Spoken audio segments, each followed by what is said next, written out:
था, हराम नहीं था। हुजूर मौजूद थे। सहाबा ने गधे को सवारी थी उनकी, उनको ज़बह किया और गोश्त पकाया। गोश्त पकने के करीब हो गया, तैयार हो गया, है उसको भी तोड़ कर फेंको। तो सहाबा इकराम इतनी जबरदस्त भूख के हालत में ये तो नहीं कहा कि मान में हुक्म आ जाता, अभी खा लेते, अभी हम परेशान हैं। इसी इम्तिहान के लिए ईमान कितना उतरा है, नबी की बात कितनी आई है।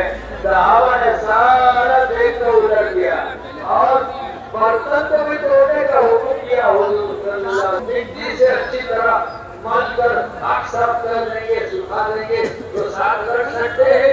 तो हुजूर ने फरमाया हाँ, जो जितने भूख के हालत में हुक्म को मानना ये ईमान और यकीन ही है। अगर डाका डालना है, किसी को परेशान करना है, वो इंसान नहीं है, वो शेर है, चीता है, भेड़िया। যদি আমরা মাটি দিয়ে বেঁধে বাঁধা করে নিয়ে রাখা যাবে, নবী বললেন যে হ্যাঁ, অন্যায় অত্যাচার এই যে করছে, একে অপরের মাল হড়প করে নেওয়া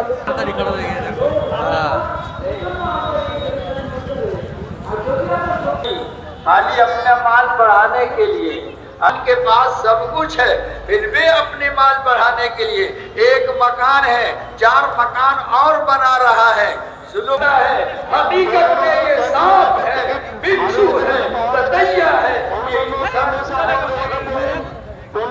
হযরত বলছেন যদি পেটের মধ্যে খিদে না থাকে, পিপাসা না থাকে, তাহলে আমরা তো ওই সাপের মতো হয়ে গেলাম।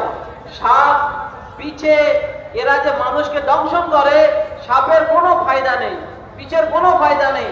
দংশন করার পরে তার ক্ষতি হয়, কিন্তু এর কোনো লাভ নেই।